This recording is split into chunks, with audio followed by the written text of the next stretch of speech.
remarkable audience, but importantly, you, the viewers.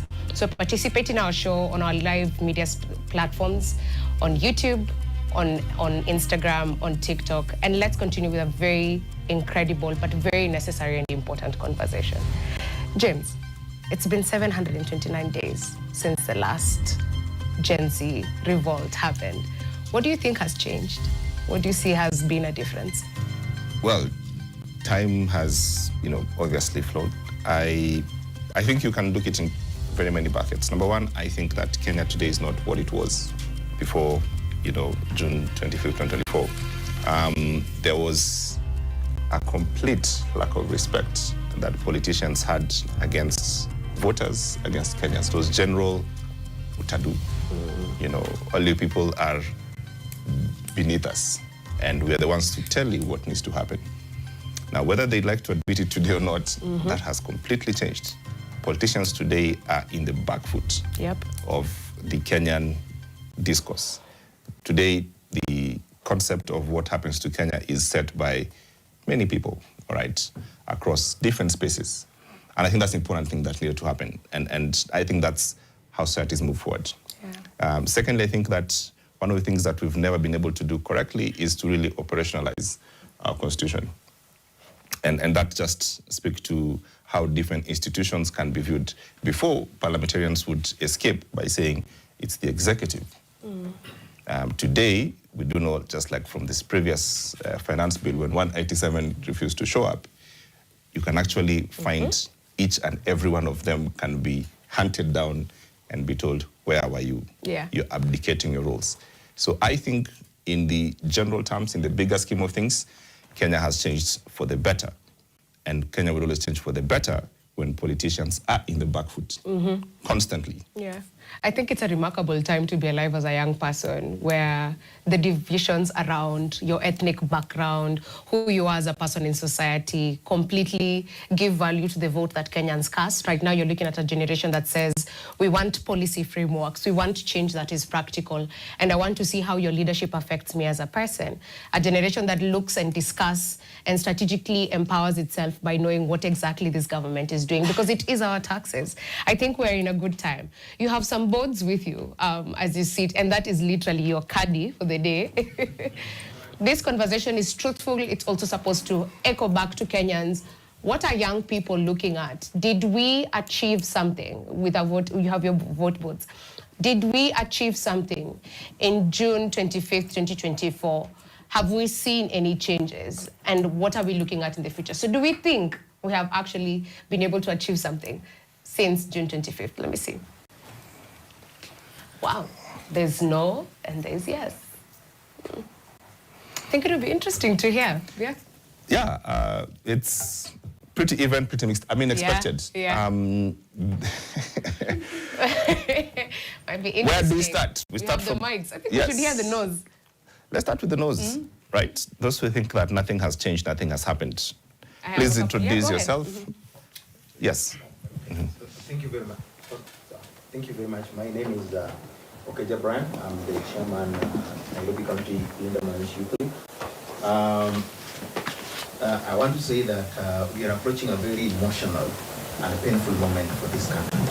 And I want to say that for me, nothing much has changed, because what... Okay, we need to fix your microphone. Can you try? Let him go first, and then we fix your microphone. Please. First and foremost, thank you for giving me this opportunity. Sabuni Kelvin, I use from Embakasi West constituency. And my views is... Okay.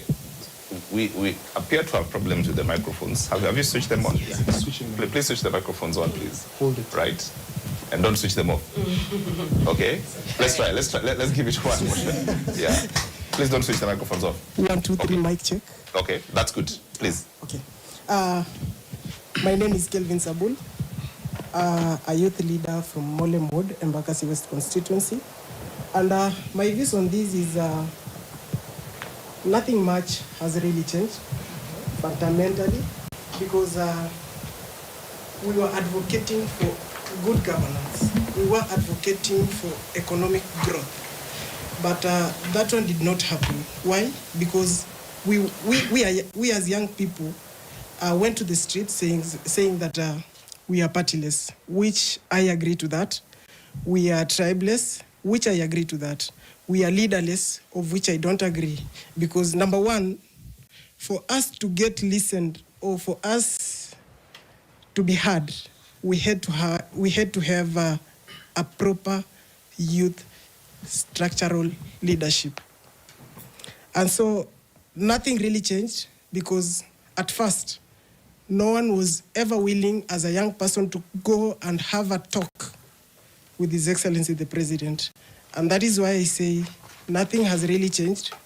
And until we fight for proper structural leadership of us, the young people, then we see the change coming. So for it is leadership.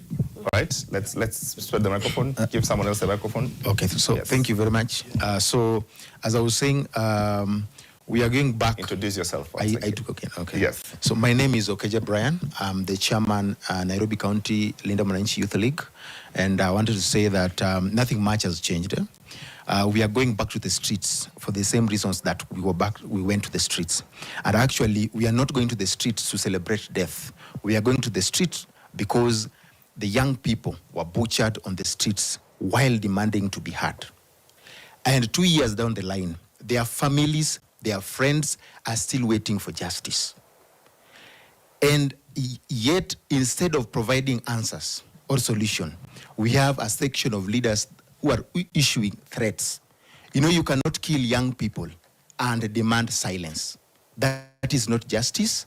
That is not peace.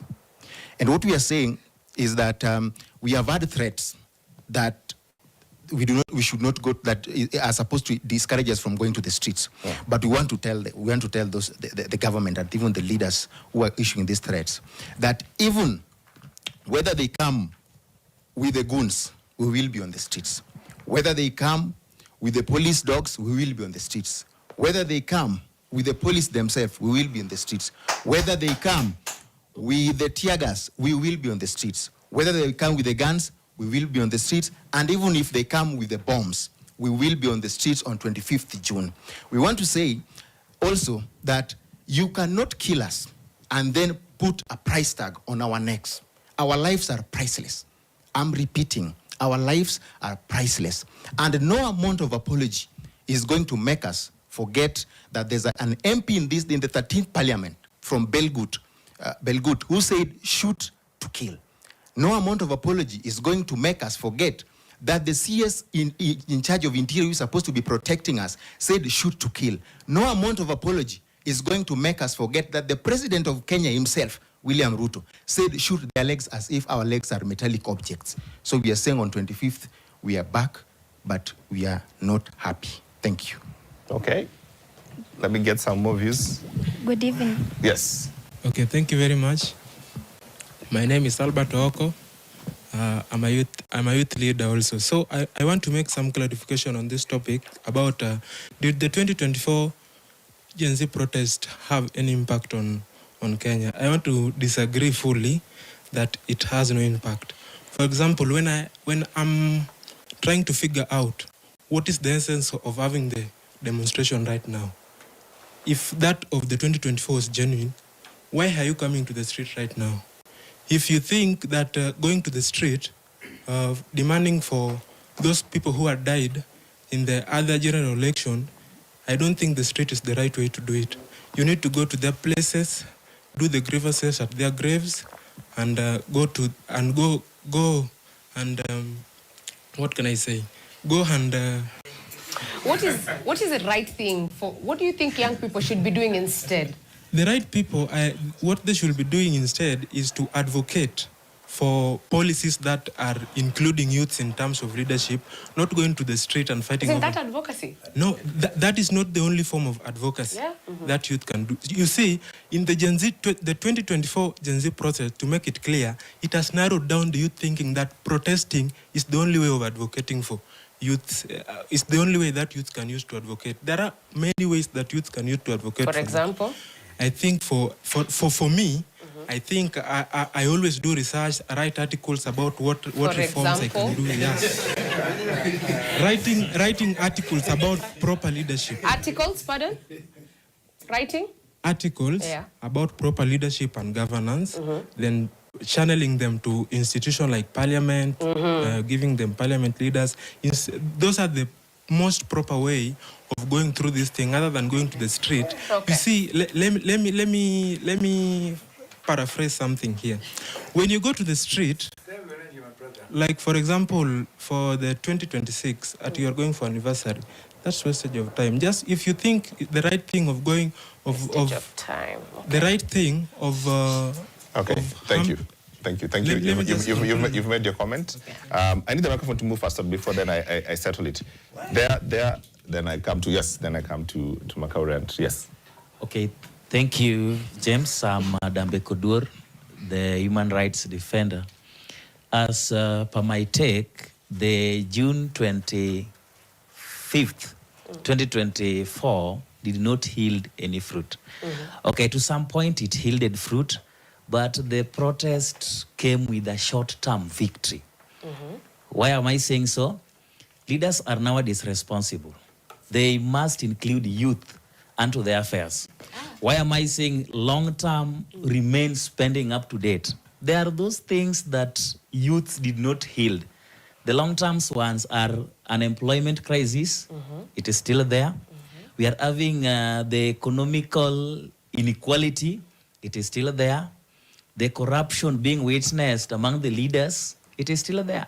So what is the best way that can help us achieve what we want? The first thing I must disagree with is this issue of being leaderless. Because there is no revolution that can go anywhere without leaders. And we were not leaderless. I know we had our friends, my friend here, Kasumuel was among them. We had Kebaso, we had people like Kanefa. I think they are at a better position of telling us the reason as to why they made the revolution ends in the street. Okay, yes. I think I'm audible. Okay, so my name is Sayalel Mangoyo. I'm a Pan-African and also a human rights defender. First of all, I would like to comment on the issue on my fellow brother have just said and about the finance bill and about the articles that he has been doing. So he is preferring more into what, try to write some article to the parliament. I don't know which kind of articles. It is the constitutional article or whatever. But for us, we believe that the only language that the Kenya politician, the MPs, the senator, and the governors that can hear, or even the president himself, is the street protest. Before the protest, we had some media briefings, but they could not hear that. They just said that they will do nothing. They totally do nothing. So, and we have been also doing a lot. Me and other activists here, we have been doing a lot of work. We have been taking petition to the county, to the National Assembly, to the Senate, but they have never had it. We have been writing a lot of petition, but nothing has ever changed. So, saying that the protest was useless, a lot of people have joined us. The protest has never been useless, even across the world, even in America. The protest has never been useless, but it's only for the Kenyans because I think a lot of Kenyans lack civic education. That is the reason why they refurbish everything that goes contrary to the government. They doesn't know that the government of Kenya, under the article, and the Constitution of Kenya, under the Article 37, guarantees them the right to protest. But we can't just keep quiet because we have said that the protest lasted because the protest stopped in 2025 or 2024. We must continue because when you see what exactly happening now in this country, it is something that doesn't demand a paper. It is something that doesn't demand a member of parliament to go and address. It is the people of Kenya to address themselves. It is the people of Kenya to demand for accountability. It is the people of Kenya to demand for the transparency. Okay. Yeah. Kasmal, let's go. Same question. Did the protest achieve anything? I think they did. And you see, a revolution must be a life-affirming exercise, must be a life-affirming endeavor. And revolutionaries must, in the end, seek to plant where others uproot, seek to heal where others wound, and build where others merely destroy. And I think the main end of a revolution should not just be quantified by what is lost, but what rises in its place. So about 600 days ago, personally, I left the streets, and I joined myself into a political party, a decision that was frowned upon by many of my peers. But I left with clarity of mind, saying that I will focus on two areas of accountability: police brutality and the compensation of victims of gross violations of human rights. I do not know about any other person, but the goals which took me to the streets are slowly being realized. As we speak today, if you read the report from the Kenya National Commission on Human Rights, they had been given a mandate about 60 days by the president of the country to ensure that we come up with a framework on which the victims of gross violations of human rights would be compensated. It seemed as though it would be stories ajaba until I saw 2 billion was gazetted, and today checks were disbursed to the tune of 448 million Kenya shillings to 348 victims of gross violations of police brutality. It was gradated. While we cannot put a price on human life, the people who experienced fatalities were compensated to the tune of 3 million. Those who encountered major injuries were given 1 million. Those who had moderate injuries, 500,000. Minor injuries, 50,000. And also the people who had some economic hardships. People also victims of sexual abuse, sexual violence and abuse, aggravated cases, were also compensated to the tune of 1 million. As I was reading the KNCHR report, it's a 48-page document, a very interesting statement jumped across. While, of course, some spin masters might want to say that governments have not compensated before, I think that is false. But this is the first government that initiated the process. Most of the governments, I was a victim of post-election violence. I was displaced from Nakuru. And I remember at that time, once that Grand Coalition government came in, the compensation, there was a Rudi Nyumbani program where people were being given 10,000, 20,000. But it was reactive. This is the first time where the government has initiated the change, and we've seen that panel go on. So personally, the things that took me to the streets, as painful as they might be, and I say this as a person who was once loved as a hero and got shot at and marched alongside most of these people, but I was also spat on these very streets. However, I did not give up on what I decided to pursue in terms of change. That is a great, great milestone that I have seen achieved from that. The short-term gains, of course, were the finance bill fell. But the areas of accountability which I followed through are these two, and I'm seeing results yielding. I am reserved in lending my voice to protests if they were to happen on the 25th of June. And not because it's the young people who are going to be going there. I have a different perspective. I feel as though there are political players who are there in Moi's government, people who even saw the Kenyatta One's presidency, who are now getting to set the agenda of how the 25th of June should be commemorated. That's not factual.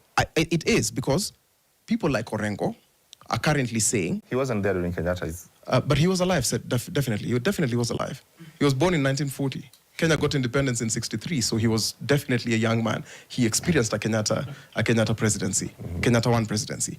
So the thing I say is, a person like Orengo, who's a governor of Siaya, I've seen him, for example, lobby and meet with politicians who are mentioned in the cases of bodies turning up in Rivayala. Rivayala is in his county, where instead of asking how can we transform the lives of 20,000 people by setting up Ndanu Falls, which also is in Rivayala, they're out in memorials. The government is now, the compensation plan is from 2013, of course, gradated to 2020, to up to 2024 in our revolution. However, my question is, how comes that this is the one that they want to jump on? Why don't they follow up? There are people who died when they were in the course of their revolutions. Why aren't they working? We've never heard them say that they're going to hold a memorial for Baby Pendo. I never heard them talk about the victims, the IDPs, now they're trying to sanitize themselves. Why is it that they must jump on the agenda that we, the young people, we are the ones who know the pains of those lives? I didn't see them condole with the families of victims 2024. I didn't see them in 2025. But suddenly, 1 year to a general election, suddenly they want to portray to the country that the lives of young people matter. The young people must be allowed to commemorate those lives as they would. But by Jove, it would be such a shame if we lent it only to those legacy politicians who have nothing to offer us but tired rhetoric. Can I ask for clarity? You said that you've seen the goals that took you to the streets slowly being realized, and you've mentioned compensation, and that this is the first government that has laid a framework. And for that, that is an important, a big thing for you. It is for me. That suggests that the realization that the same government then will not repeat the acts of between 2017 or 18 to 2023. Has that government stopped doing the things? I can say that in observing the data, for example, cases of enforced disappearances cannot be compared to what we witnessed in 2024. Is it that those cases are fully done with? That's neither here nor there. I don't think so, because some of these are clandestine operations. However, I am optimistic that this change can be realized. And one thing that I failed to mention in terms of compensation, it is not a buying of the voices, because the way it is being framed, the compensation of those victims does not prevent them from pursuing criminal charges. It does not prevent them from suing the state, and it is not meant to impact any ongoing cases in any way, shape, or form. And the thing that makes me say that I'm seeing this as a realization is that the biggest thing is consent from the victims, which have been verified, and two, that the government has acknowledged. This is the first time now we are moving the conversation from just documentation into action. As difficult as it is, I am seeing that and realizing that as a gain. And I'm telling my fellow young people, if you find another place where, for example, you can finya and you feel like this can be realized as a gain in the streets, then by Jove, you can pursue it. But if it's on these two matters, on police brutality and compensation of victims of gross violations of human rights, personally, I see a huge leap forward in comparison to where we were 700 days ago. Okay, Mike. Yeah. Where do you sit with this conversation? How does this sit with you? That, there's progress. If you're to take Kasmul and his word that a lot has changed and there's, good things to pick up. I agree with that part. That things did change in 2024. But now, when we ask, first of all, my name is Mushiri, Mike. On my social platforms, I go by Zia Africa. I am the founder of an organization called Civic Rise Africa, where we translate governance, leadership, and complex civic conversations into formats that are easily understood by young people. And so I was saying, when we ask whether the protest in 2024 changed anything, we also, I'm asking myself, what kind of change are we measuring? Because when we look, if we are measuring change by the government transforming overnight, then that's a different answer. But then if we're going to look at that question in regards to the political culture, civic consciousness of the nation, and to also be specific, the civic consciousness of young people, then I would say it definitely changed. When you look at, I would say for one, the protest changed the psychology of citizenship, especially among young people. Because for a long time, politics was, a majority of Kenyan citizens saw politics as something done by politicians. But then I think one of the biggest things that the protests in 2024 did was make many Kenyans realize that politics is something that affects them directly. It affects their taxes, their food, and every single thing that, that has to do with their lives. And I also think it's important, as we try to answer this question, it's also important to understand the protest. Because at first, the protest began as what people term as anti-finance bill protest. And then the protest, because we didn't protest one day, the protest didn't happen on 25th June. There was a protest on the 18th of June, I think, then 25th, and then Sabasaba. 20th, 27th, yeah. I think consistently, and I think that's one of the funniest things, because we were so unpredictable. Polisi wanakamtao wakidhani kuna protest leo, wanapata hakuna, kesho wanakosa kukam, alafu kuna protest. Let's go back to that again. Anyway, as I was saying, wait, what was I saying? We need to go back. We need to go back to it again. Oh, yeah. I was saying we need to understand the protests za 2024, because they were so big, but we also need to understand what they did, how they happened, because they started as a conversation on social media about the finance bill. Watu wakaanza kusema, this finance bill, already as it is, Kenyans are carrying a heavy tax burden, and this finance bill inatuongezea taxes zingine juu. That's how the conversation began on socials.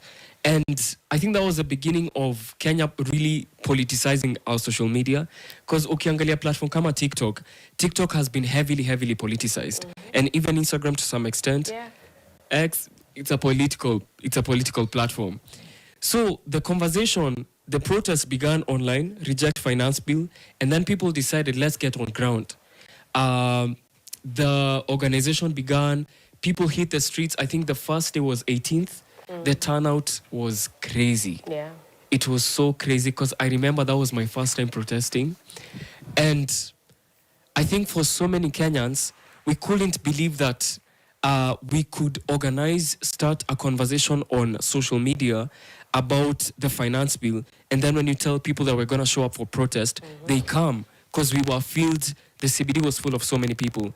And then the course of the protest shifted from finance bill to now people seeking accountability. Yep. We now want good governance. We want systems that work for us, leadership that speaks for the citizens. That's what the protest shifted to. And then holistically, the protest now shifted from what people were saying, this is a Gen Z thing, this is a youth thing. It went beyond a particular age group. It was now Gen Zs, old people, Gen Zote, coming on the streets. It went beyond class, and I think this is one of the things that was annoying the politicians so much. The KFC Uber, exactly. And that's why they were saying, because they couldn't believe that we're having a protest where so many people, and I don't know how this is going to be perceived, so we're having young people, and not just young people come from the suburbs, Karen, Runda, Kiamburu, sijui nini, and then we're still having people from the other side of Kenya come for a protest, and we're speaking the same language, not just on ground but also on socials. We are speaking the same language. Reject finance bill. We want a system that's working for the citizens. So when I'm asked if the 2024 protests changed anything, they definitely changed something. Yeah. And not just something, they changed Kenya. They changed the minds of Kenyans. Yeah, there's some work you were doing, and I think it's very critical Kenyans understand. You translated the finance bill to local languages, to Kikuyu, to all that. Is that the new age of communication when it comes to young people's civic consciousness? Are we looking at saying now it's time we organize for everyone? For everyone. You know, we live in such an interesting time, and I believe the advantage that we have now, the current generation, because I was telling Zaha earlier, so many people in the room, we are probably the same age. We are at the cusp of what was and what could be.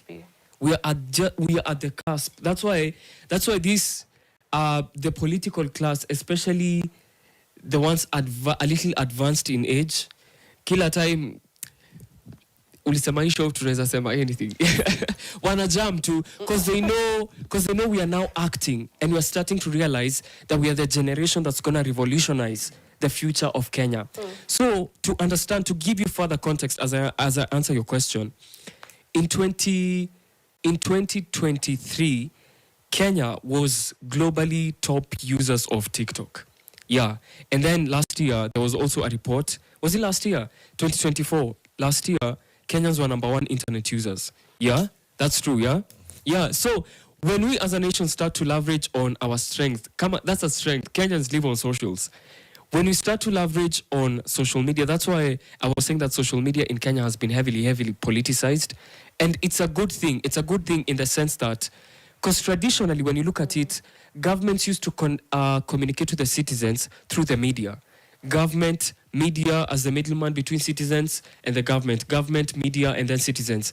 But now we are having influencers, journalists, we are having fashion creators, we're having TikTokers, we're having every single type of people do civic content on social media. Yeah. So people are getting civic information firsthand through their phones on socials. So, what was your question? You have answered, actually. I have answered it. As you think about that, we're taking a short break. We'll be right back. I have more time for everyone and all of you to get to this question on exactly what has changed, and to that question of what could be, right? We could all have different versions of what the future could look like and how we want to achieve it, practical steps. We want to hear each and every one of them on The Last Word here at TV. Don't go too far.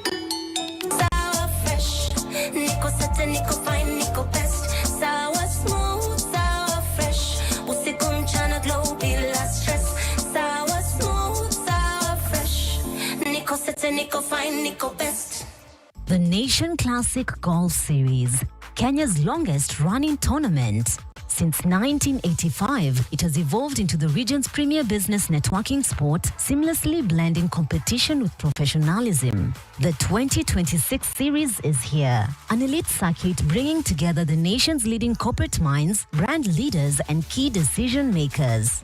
Join us for an experience rich in industry exhibitions, meaningful connections, and get the opportunity to elevate your brand. Partner with us today. Elevate your presence, engage industry leaders, and discover where business meets lifestyle. The Meet Expo usually every year is a fantastic place where a lot of people across the entire livestock value chain come together to meet, see what the future holds, exchange ideas, look at new innovations, and really grow businesses. This year we are doing it a little different, where we're opening it up to the entire region, not just the East African region, but also the Horn of Africa, which includes all the IGAD countries. Are you somebody who retails in livestock or wholesales or even an exporter? Place to meet this year is on the 26th to the 28th of August, where we have the 2026 Meet Expo. I look forward to seeing you there.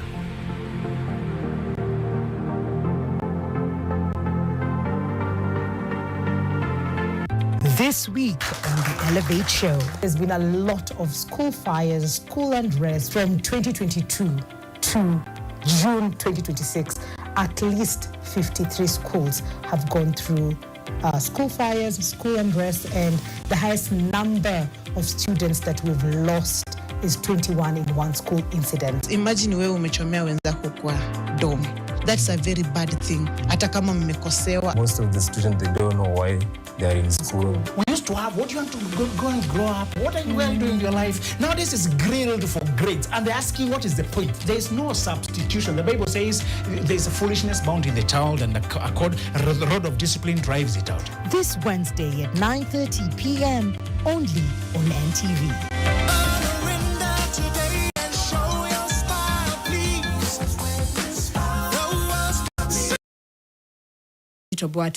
And something that I can say kwa last word, it's let 25th June be a day that will be commemorating our people.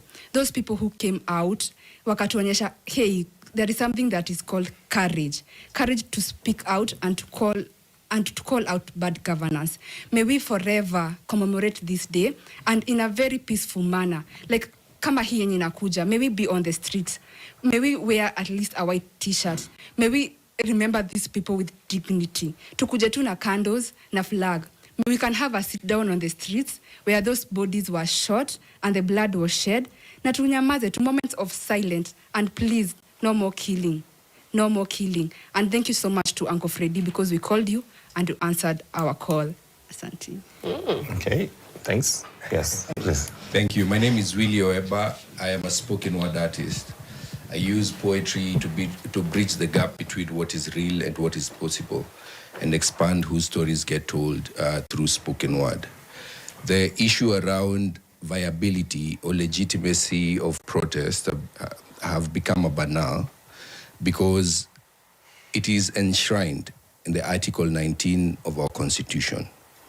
Again, we would be lying if we say we've not achieved anything as a country, as young people, or the youth, because we are not where we want to be, but we have to respect the fact that we are not where we used to be. I started using poetry for social change in 2017 because I was almost shot for mistaken identity in Nakuru. And when I started doing spoken word like Dear Mr. President in 2020, even the closest people around me were telling me, stop politicizing art. That is a Kenyan thing. They tell you stop politicizing anything. But since 2024 happened, there was a clamor for change. And now the young people realized why they need to be involved, not only as participants, but also directly, not only being represented, but also participating directly. And that is a very, very big thing. We've had the clamor for change and the revolution of the mindset of the young people.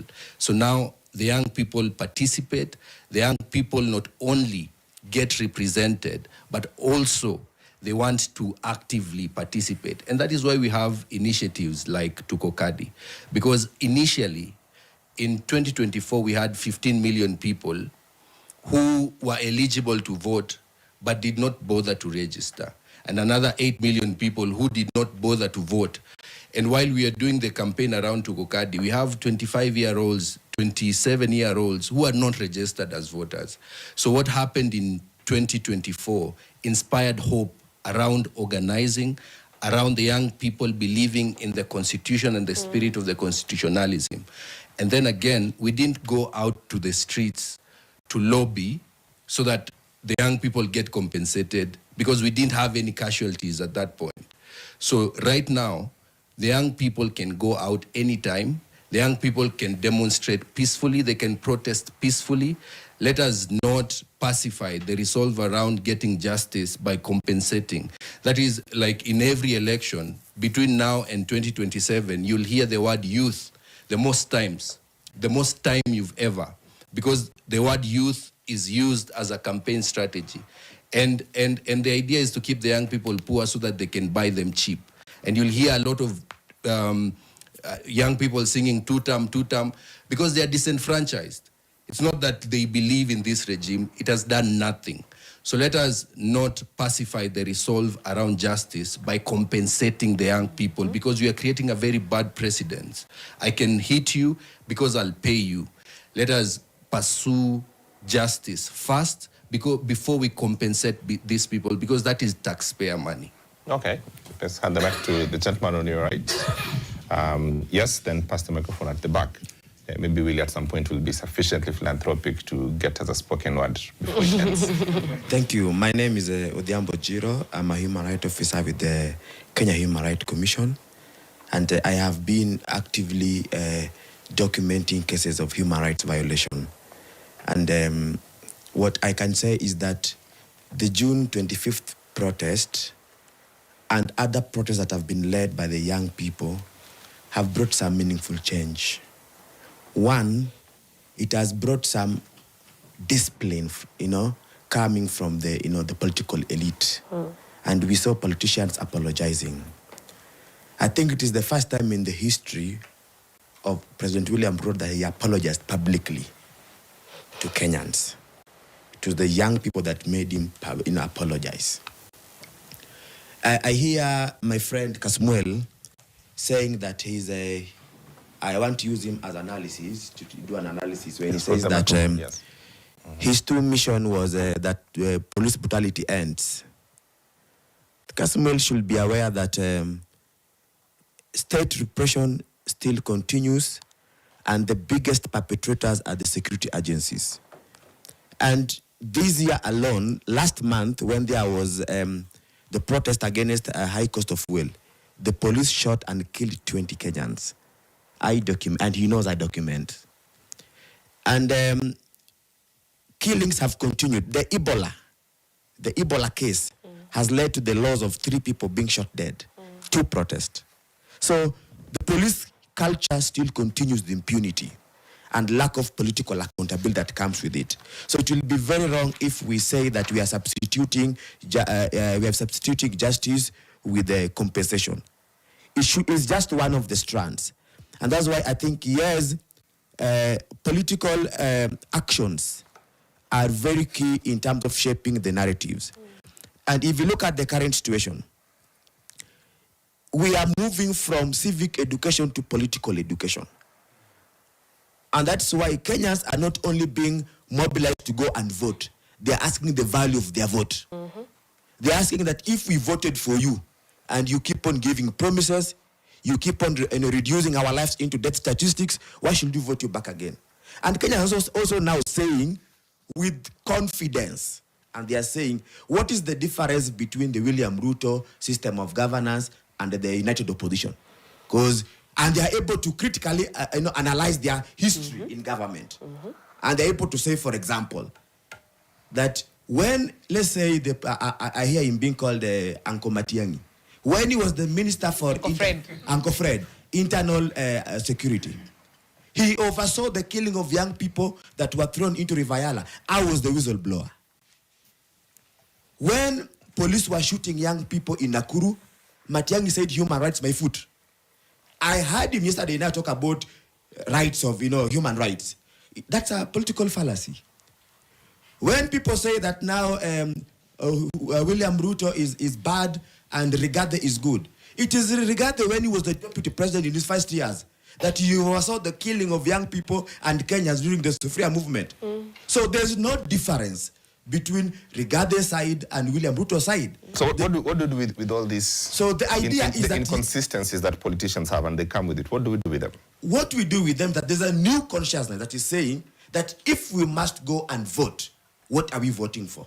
And must we vote William Ruto or vote in Rigathi? What is your suggestion? Total overhaul. What is your suggestion? Total overhaul. Okay. We don't need them in our system of governance.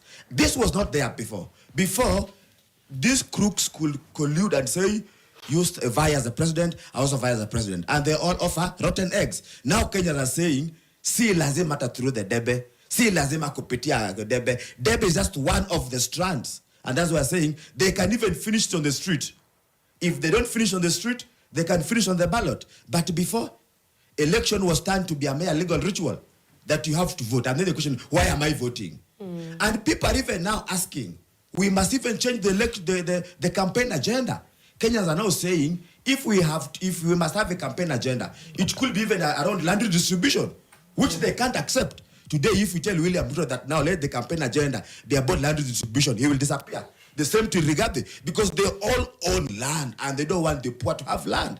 If we tell them that the campaign agenda let it be about ending police brutality and dealing with goonism, they won't agree because they all have got goons around them. Okay. So this is the consciousness that's coming with young people that actually the streets have given birth to. The streets have given birth to courage. It was not there. When President William Ruto came into power, those that were in the opposition said, hey, ameshinda na amekuwa nje. Sitaongoza milele. But you can see how Kenyans install fear in him. And he trembled. And he apologized. So it is possible, and we can also not, measure success from we have made gains, and we continue to make gains. Right. Slowly by slowly, step by slowly, we shall liberate the country. Okay. Thank you. Spoken with so much conviction. Yes. So I'm Geoffrey Mbowe. I'm an active citizen, the National Organizing Secretary for Kweli Party. On the question of if at all we had any fruits as a result of young people taking their discontent in the streets. it takes me back 8 years ago. 8 years ago, I marched to the parliament to present our petition around similar issues, extrajudicial killings and continued police brutality in this nation. In 2024, I took to the street again, but this time among young people, fellow young people like me.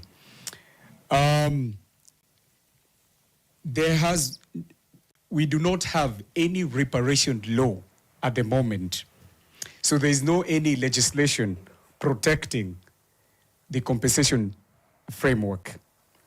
Secondly, the manner that Odhiambo raised, the government has not raised any formal public apology regarding to what happened in June 2024 and last year. So the government is yet to issue that formal public apology.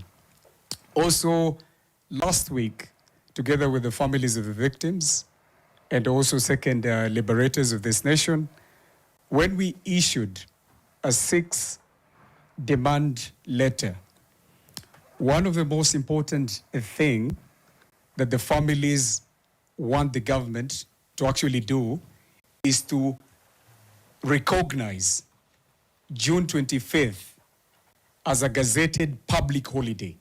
It's a Gen Z Liberation Day, because 2024 was it was not simply a protest. It was simply young people birthing a new political consciousness. Young people redefining how we look at politics. So when my comrade says that the families have actually been compensated, to date, that list is not even publicly available. So there's so many questions, critical questions. No reparation law. We haven't seen a past recommendation from commissions such as the TGRC being actually taken up forward. So we are asking, if we are a serious nation, the question on moving forward, we need to change how we approach commission setup on the process of healing during very difficult moment.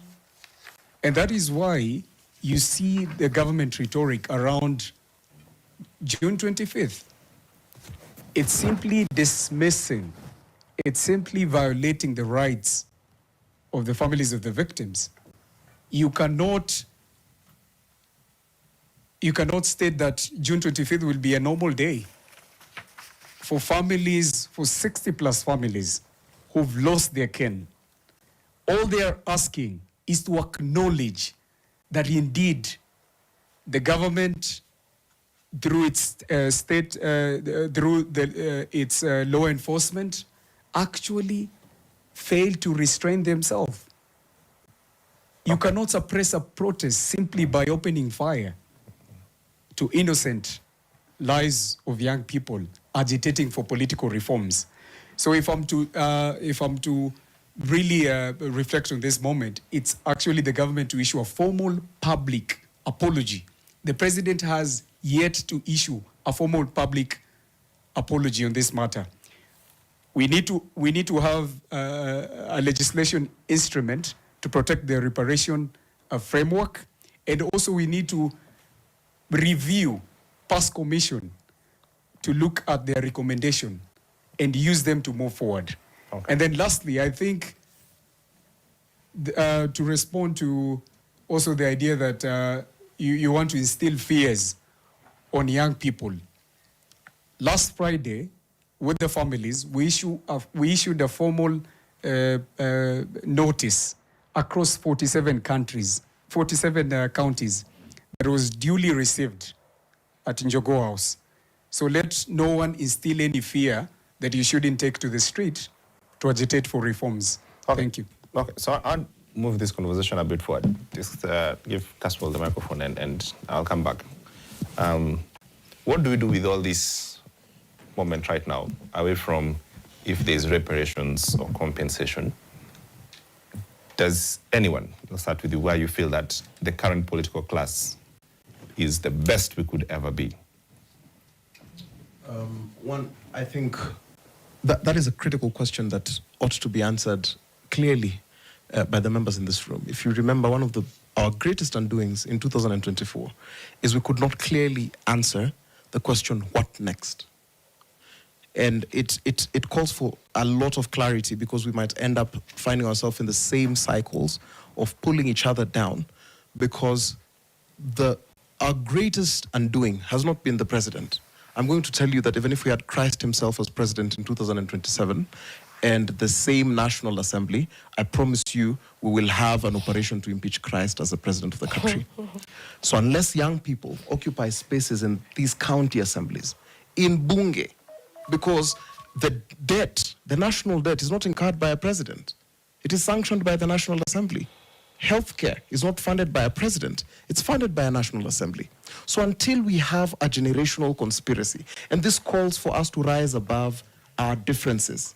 If you can find a way to get into parliament through ODM, if you can find as a young person to get into parliament through Jubilee, I see the leader of the Comrades Caucus is, or through Ukweli Party, as my brother Mboya says, then let there be a battle of minds. Because we could bicker on primetime television, but still, we do not have a net effect on what the fiscal calendar of the country looks like. However, if we see, and there are a lot of young heroes who tried to raise this conversation when we made fun of them, we have to rethink our campaign financing model. Because as soon as, if the campaign model is still going to be that you spend millions, you spend billions to campaign for a job that pays you 2 million, you're definitely going to steal. A lot of candidates, I remember when my friend Morara rose and said that he wanted people to changa for him so that you can own him and hold him accountable, we ridiculed him. Now, did. Yes. The Kenyans did. Yes, the Kenyans did. By we, I mean in a general manner of speaking. But now we see that it is the only viable way, because now we have a stake in that. And one good MP is not enough. Because if you get in there, let's say as an independent candidate, and you're going against a legacy party that has the numbers, a vote cannot pass. You know, political parties do not exist, as I was sharing offline, they do not exist to include the youth or to empower women. They exist because they seek power, as the Gen Z of our party would say. If as young people we can consolidate our voices and say that if I disagree with you, you disagree with my mechanism, go and involve yourself so heavily that in 2027 we will witness legislative change, while acknowledging that youth is not a qualification for leadership, but your ethics, your integrity, your chapter 6 virtues. I think we need to shift this conversation from repeated interviews into getting into the action. No post is too small. Let us start with our words. Let's start with our stages, with our border sheds, and move that into the legislative space. So you're vying for office? Hopefully, I'm subject, now I'm a part of a party, and it's not as easy as just saying I'm vying. I'm subjected to party processes, but if you just God need will, to say you want. yes, it's what I'm saying. Yes. If I prove myself enough, I think the party will consider it. Which position are you looking at? Elective or nominative, I am open to either, because it's not for me. It's not a 2027 stop. Mm-hmm.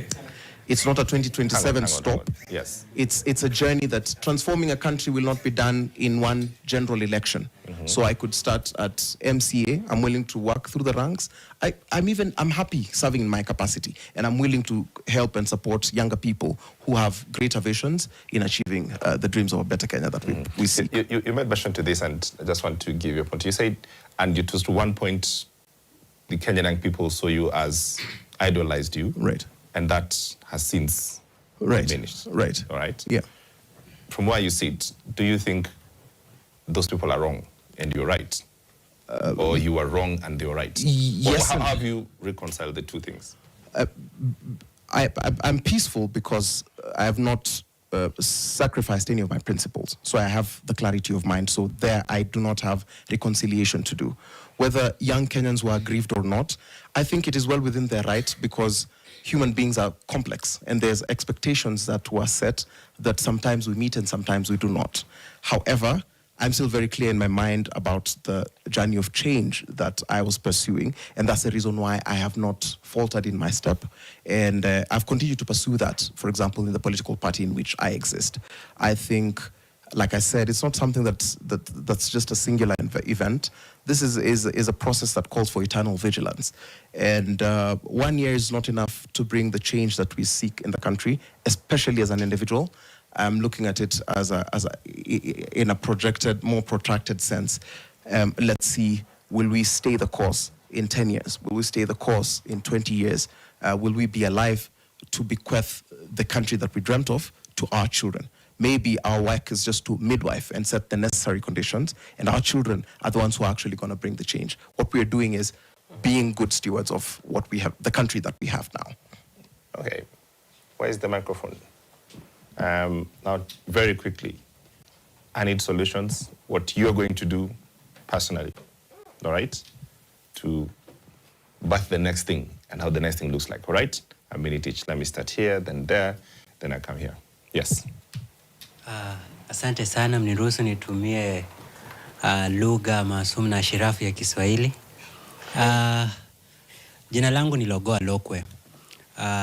Kama kijana kindakindaki, naamini ya kwamba katika tasnia ya uongozi ni jambo jema sisi kama vijana tuhakikishe ya kwamba wakati wa kupiga kura ukifika tujitokeze na tuweze kupiga kura kuondoa wale vigogo ambao labda kwa njia moja au nyingine wanajipiga kifua kwamba wamekuwa pale kwa muda mrefu, wamefanya hili na lile, lakini kwa sababu sasa kuna mwamko mpya na kuna sura mpya na kuna uongozi mpya miongoni mwa vijana, ni vizuri sana sisi kama vijana twende katika uchaguzi, tuchague viongozi ambao tunajua ya kwamba wako tayari kufanya kazi kwa niaba ya wananchi na si kwa ajili ya tumbo zao. Najua kwamba Willy Oeba atakubaliana na mimi ya kwamba pesa ambazo nimelipa ndio nifike hapa sio fair. Na 2027 itakapofika tuhakikisha ya kwamba wale viongozi ambao wamekuwa katika uongozi na wameweza kutudhihaki sisi kama vijana kupitia maandamano maandamano ambayo tuliyafanya mwaka 2024, wajua ya kwamba hata mwaka huu tarehe 25 mwezi wa 6 tutakuwa pale kwenye barabara na tutaweza kusema ya kwamba wale ambao waliuawa, waliokuwa wakipigania haki zetu kama Wakenya, hawakufa kwa ajili zao peke yao. Ni kwa ajili na kwa niaba ya kila mwananchi wa taifa hili la Kenya. Na kwa hiyo sisi kama wananchi wazalendo tuhakikisha ya kwamba mwaka 2027 tumejitokeza kwa wingi, tukapiga kura na kuondoa hawa viongozi ambao wanasema kwamba tupigwe risasi miguuni, wale ambao wanasema ya kwamba pesa ambazo wanapata na kununua baadhi ya vitu ambavyo ni bei ghali na kuweza kujijibu pale kwenye public space ya kwamba wamefanya hivi na vile. Ni vizuri wananchi wote wajue ya kwamba ni pesa ya mwananchi, ni zile pesa ambazo wamekusanya kwetu kama ushuru. Okay. Na niwakumbushe tu ya kwamba taifa letu la Kenya kwa siku inatumia ghalabu bilioni 13 na Kenya yenyewe peke yake inaweza ikatoa maokoto ya siku ya bilioni 10. Kwa hiyo tuna deficit ya bilioni 3. Ni vizuri tuhakikisha kwamba wale ambao wataingia katika uongozi uchumi wetu usididimie tukiwa tuna deficit ya bilioni 3 kwa siku. Kwa hiyo ni vizuri sana tuhakikisha kwamba uongozi ambao wale viongozi ambao tutawachagua mwaka 2027 wawe ni viongozi wa kweli wenye kuhakikisha kwamba wamefuata katiba. Na niwakumbushe tu wa Kenya. Shukran mwalimu. Tunashukuru sana. Ukiendelea utaharibu, unaleta mshike hapa kwenye studio. My name is Collins Otieno, a human rights defender and SG of Chama cha Maandamano, CCM.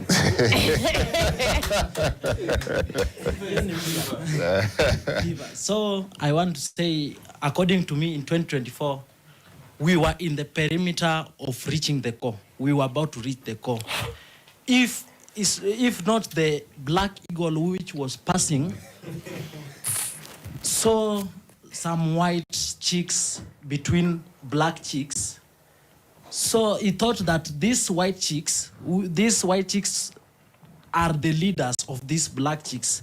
So he grabbed them away, and people lost interest. People hype that people had got lost. So, but we still have time to change the country. We are not too late. I believe we still have time. Yes. And also about voting, going to election is a good idea. It's a constitutional right to vote. But if we are voting, these leaders have put it on our minds that voting alone is the only thing, the last thing we can do.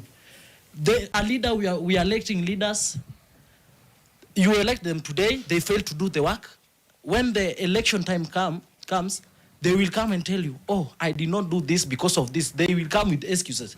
And then we will vote them again. You will wait again for 5 good years. Good years. For you again to go and then you will fail again. You will come and tell you know, I did not do this because there was not this.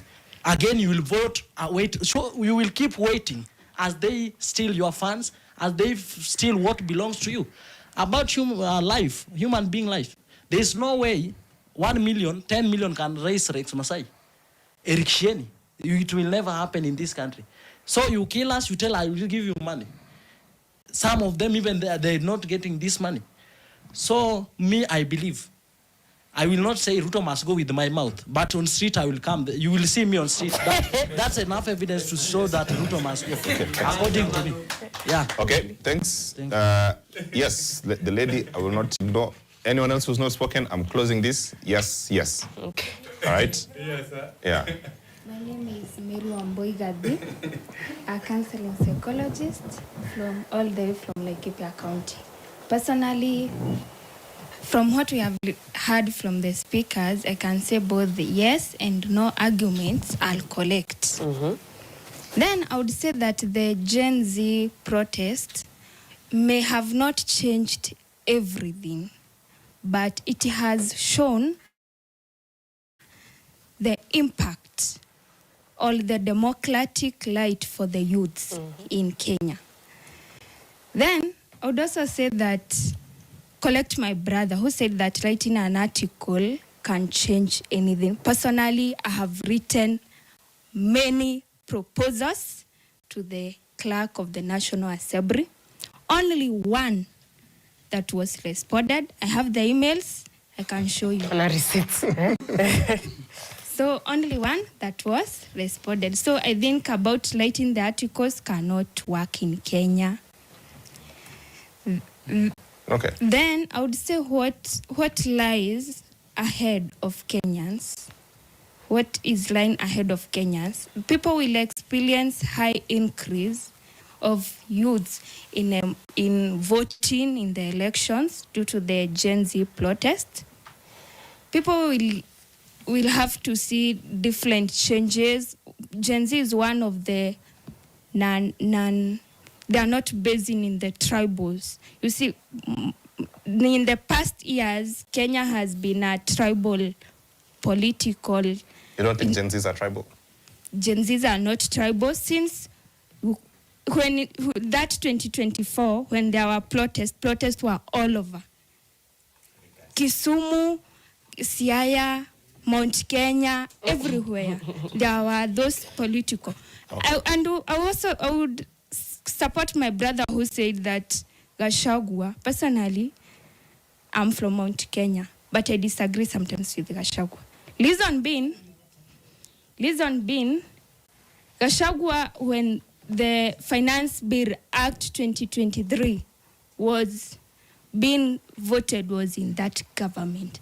He didn't inform anyone about the finance bill since he was agreeing with the UDA. Was agreeing with the UDA policies. So that Finance Act 2023 is one of the biggest challenges Kenyans are passing through today. Then Gen Zs are also the people who will not elect leaders based on political parties.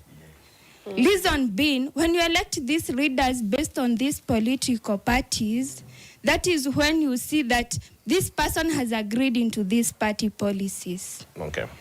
The same thing I will say, personally, I also disagree with that, Ligiji. For example, he goes... You said that. Thank you. You made the point. You've made the point. Yes, please have the microphone at the front. 1 minute, please. Okay, thank you. My name is Clinton Okello. I come from Suba North. So before I say my expectation, the clause under Article 1 of the Constitution, which says that the people may exercise their sovereign power, either indirectly or through their democratically elected representative, was defined in 2024 finance bill, whereby, like, despite the online havoc, the members of parliament went ahead and voted yes for the finance bill. So when it comes to a matter of representation, nothing has changed. Look at 2026 finance bill. I just saw from a post of, they said they impeached Rigathi Gachagua, whereby he instructed his allies of DCP to vote no against the finance bill. So my question is, when we elect these leaders to go to the parliament, are we electing them to go to represent the views of the people, or are we electing them to go and be delegates of political parties? Thank you. That's very well said. Send the microphone to the back. Let me offer the people at the back quickly, a minute each, so that we can wind up. My name is Anthony. I'm from Makadara constituency. As young people, we made great inroads. I can assure you that. But the only thing that is currently making us look that there's nothing we did is because the government is currently using a shadow to make that everything that happened on June 25th, it was planned. But I can say that currently the only working institution is Goonism. And that's why you can see every politician is surrounded by young people. The only working institution is the work of handouts. In our local language, Sheng, we call it Usagwenya.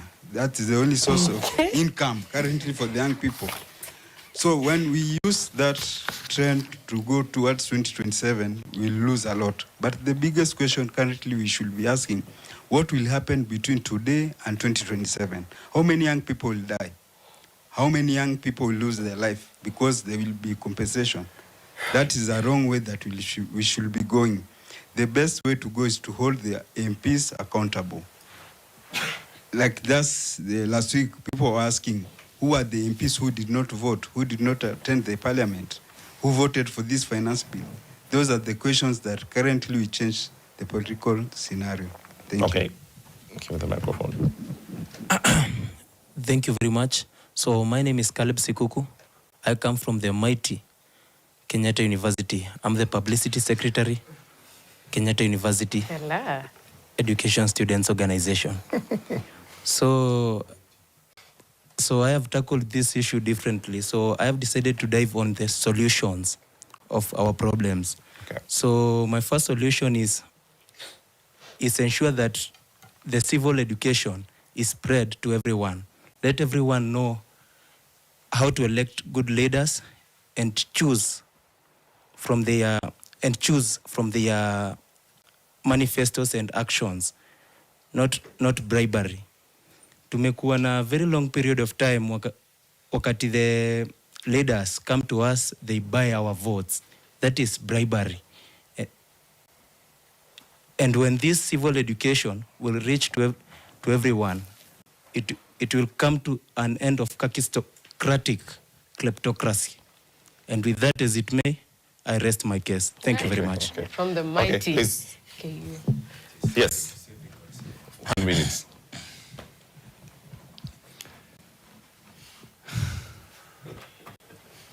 Yes. Proceed. You have the microphone, yes. Okay. Hello, everyone. My name is Prince Baha, and it's a pleasure to be here. Asanteni sana, James and my sister there. Nimeshukuru sana, nimefurahi sana kuwa hapa. Okay, I'll be very brief. Kwanza, 2024, tulivyoenda kwa streets, we achieved something, but it was for a short term. Tusingekuwa na wasaliti kama my brother hapa Kasmwali, na wengine tungekuwa mbali, hatungekuwa matuko leo.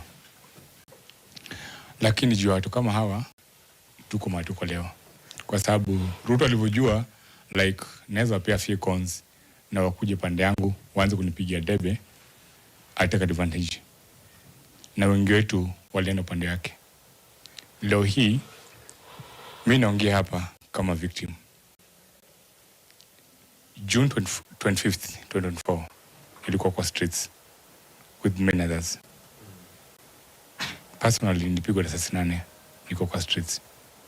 Nimekuwa Kenyatta and I went to surgeries Kenyatta kwa mgongo yangu hapa.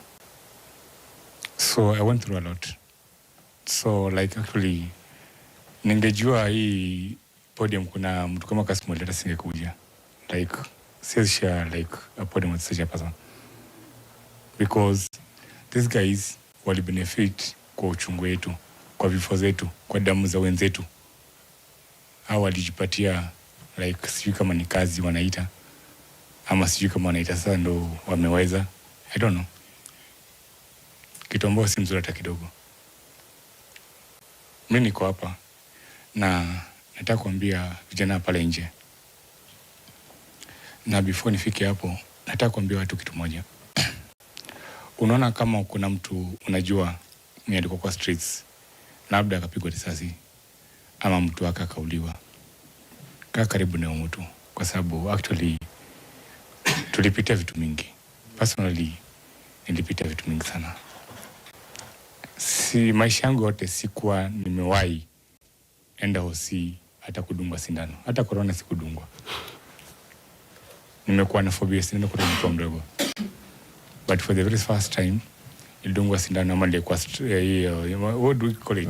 Drip, eh? Yeah. For the first time. Juu naenda theater Kenyatta.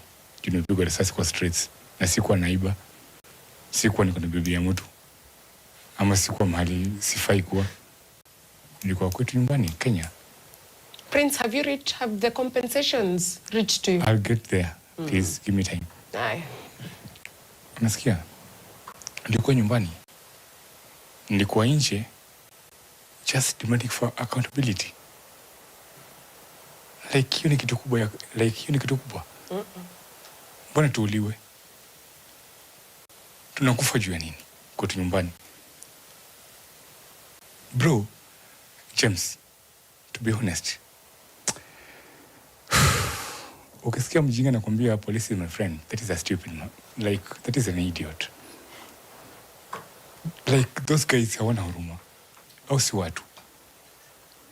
Ule mtu alinipiga risasi mimi, alinipiga at close range. Like, hapa na hapa. Wanai kamera maliko. Na mani nimesimama. Actually, they had to push me. Ndo wapate nafasi ya kunipiga risasi. Nilipigwa risasi, nikaanguka chini, and still wakanifuata chini. Wakanipiga na the gun butt, hiyo matako ya bunduki kama taongea Kiswahili, kwa masikio mpaka wakanipasua eardrum. By the time they were leaving, they knew I was dead. Today, I'm still here kwa neema ya Mungu. Sijui nisemeje. Tasimtu ni baraka ya Mungu ama neema ya Mungu. And then kuna washenzi fulani like, oh, don't march to set house, you know that is a protected area. Like, what unatuambia nini wewe? Mimi nimepitia. Nishe mwingine amepitia. For example, Mama Rex. Huyu mama ni kama mamangu. Nimekuwa na yeye kutoka hiyo incident happen mpaka leo. Tuliongea mwisho like yesterday but one. We don't talk. Okay, don't mind about this thing, eh? Nilipata accident like on 30th last month. Nilikuwa surgery Coptic on 4th. It was a 6-hour 20-minute surgery. So from here mpaka hapa ni chuma. Yeah. That's why naongea. But sikuwa hivi before. Sijahili bado. Hata sifai kuwa naongea. Hii ni kelele tu, nile muhahe. But ningefuata mambo na daktari, singekuwa hapa leo. Juu sifai hata kuongea. Siwezi kula, siwezi tafuna, like na labda uji kitu naweza meza bila kutafuna. 2 months. Okay. Anyway, sana hiyo ni mambo ya Mungu yote. Okay, pesa za kama sasa tumalizie. A minute. Yes. So like nilikuwa nataka kuambia watu hapa, kama kuna mtu unajua like alipitia, alipigwa risasi ama alipoteza mtu 2024, kana mtu karibu, went through a lot. Personally nilipitia mambo mengi sana. James, let me tell you something. Na hii ni ukweli.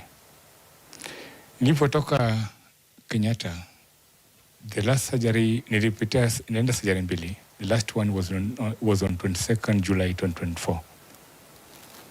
Baada ya mwezi, on 29th August nilikujua kwa nyumba na the abducted squad. Nikakuwa held me hang for 2 days. Nimepitia mambo mengi sana. From there, ujue hiyo time hata sijapona, niko bado kwa madawa. Nilipotoka nilipotoka hiyo station, jua community yangu ya Twitter na hapa na pale wakapiga nikaachiliwa. James, believe you me, nilikuwa mlevi, like sikuwa like nilikuwa na kaifu na kumbuka ile kitu nimepitia na lia. Bro, nilikuwa mlevi for 8 good months, like sikuwa naweza kabla pombe. Ojiro akapa naweza kumbia. Sasa na kumbia kitu hakuna. Ojiro is there. I can tell you. Nilikuwa nakuja mahali kama hapa, I'm drunk as fuck. Okay, we cannot use that language. Okay? I'm sorry. I'm sorry. Okay, let me finish. Okay. I'm sorry. I really have to leave now. Okay? Let me finish. Okay. So, like, I went through a lot, James. Like, what is your message, Prince? My message is Thursday should be Thursday. Thursday is Thursday. And this time round, hatuna wale watu kutuambia, oh, you know that is a protected area. Oh, no, hakuna watu sahi. Okay. So, if need be, na ama, tukitoka vizuri, namba ikitosha. Unajua, Ruto ni mfanyikazi wetu. Nisi tumpatie kazi. Si ni kweli? Na tukisema tunaenda kusalimia mfanyikazi wetu, kuna shida hapo. Okay. Thank you very much, Prince. So, tukitoka hapo ndio okay. All right. Thank you very much. Would apologize for the use of strong language in this watershed period. You've spoken. Please give the lady the microphone at the back. There's a family that's going through something. If I could add their concern. Okay, we've run out of time. All right, but I'm giving 30 seconds. Thank you. I'm Nyaguda Velinda from the University of Nairobi. What I will say, as Gen Zs, we should not only go to protest when things go wrong. We should also vote wisely and promote unity regardless of the gender, religion, and maybe background. And we focus on issues that affect all Kenyans. Okay. Thank you. All right, Mike, 30 seconds. Madam, when I look through this room, it's people my age, it's people so young. And I'll just finish by saying this. I'm so glad we're having these political conversations, civic conversations, and so many people in this room are so well spoken. So, tuendelee ku ask for good governance, good systems, and leaders that speak for the citizens, and leaders that actually care about citizens. And also, let's remember to responsibly exercise our civic responsibilities. Yeah. 30 seconds, Willie. Thank you. So the idea about Jesus, we don't have a Jesus. I wouldn't let that slide. That is social conditioning. We've been electing better devils, not good leaders. We've been electing people who are lesser evil. And we have bad quality of leaders because of the quality of voters. And that is why I do civic education inside the Matatu, because Article 53 of the Kenyan Constitution says every Kenyan child requires basic education that is not subjected to progressive realization. And Article 201 says the gains and the burdens of public debt lies in this and the future generation. We have a problem whereby the executive have commercial banks, the members of the executive have commercial banks, and they lend the government at an interest rate of 15% domestically. So domestic debt stands at 7 trillion, but external debt, the interest is only 3%. And that is why this country is crumbling because of the debt. You talked about the issue around saviors and members of the public idolizing some of the Gen Zs and all that. I'd love to say, let us move away from the savior mentality. Let us stop looking for saviors. And that is why we have ethnic leaders who have nothing else. They don't have track record because we view them as saviors. I would love to say that we cannot do everything. And there's a sense of liberation in knowing this. This enables us to do something and do it very well. It might be incomplete, and that's the difference between the master builder and the leaders. Me and you and everybody in these rooms are ministers, not messiahs. We might be prophets of a future that is not our own. Okay, 30 seconds. It is imperative that we as a young people first visualize the kind of Kenya that we would want to live in and the kind of Kenya that we would want to see. What ills will cross to us over the proverbial cusp, and what will we leave in the previous dispensation? This will come by building of consensus, and the people who will succeed, even in the coming elections, will be the person who can build the most consensus. This is a challenge to us as fellow young people, to work and be consensus builders. Because if we keep ourselves in our silos and echo chambers, we might not realize, we might defer the dream just the way our second liberation heroes did for 10 years. It might take us 10 years to finish our work that we could very easily and optimistically finish in 2027. So vote wisely and ensure that we are building consensus across all political divides so that we can have a generational conspiracy in this pivotal time. Okay. We really are out of time, guys. Please. Ojiro, we'll have the next show again to continue with this conversation. Yeah. I'm just appealing to the public Go ahead. and the government of this day Go ahead. that on 18th last week, a young man by the name Joel Karaoke Mwai was abducted in Madare. Today, again in the same area of Kiamaiko, in the neighborhood, another young man by the name Salim Omohaya have been abducted. So we are calling for vigilance for Kenyans to still stand up and demand an end to abduction. So it is not yet Uhuru, and that's why if people are saying that now police are operating well, because there are all the videos and evidence that actually armed men who operated and pounded on him like security agencies did that. So we are asking that the leadership of security in this country to return back these young men to their families, and let's all call for an end to abduction. Thank you. Thank you so much, Ojiro. Equally, Maxwell Kiari has been missing from 19th June. And I think as we close this discussion, maybe a message to Kenyans, really. I think it's time. It's time for Kenya to become the democratic republic it should be. It is time for corruption to stop being the only thing that keeps us behind. It is time for politicians to allow space for the next generation to lead. It is time for all these politicians to pack and go. But as we get into the how and what next for Kenyans, we have the numeric and strategic advantage as young people. We need consistent, maximalist, nonviolent work going on within Kenyans. Campaigns that are issue-based, campaigns that structurally look at what Kenyans require. It is long gone with ethnicity. It is long gone with class. We have an opportunity as Kenyans, as young people of this republic, to create the country that we require. We need to move from disruption, which is literally stopping the status quo, to literal governance, which is shaping the new status quo that is going to lead this country. Once again, vote wisely, verify your politicians, vie for these political positions, because it is better for us to have 1 million young aspirants in a ballot than to have one crook from back then. And vocalize your accountability measures that you want to see, because you pay taxes. And as Kenyans, you deserve to know where every single cent of your money is going, is doing, and how it affects you as a Kenyan. We always meet here every Tuesday at 9:30 on The Last Word. And as the great book Betrayal, The City, Kigogo, and Mr. Hikimea has taught us as a generation, we know them by the size of their stomach. It is important we send them home. This is The Last Word. See you again next Tuesday. And once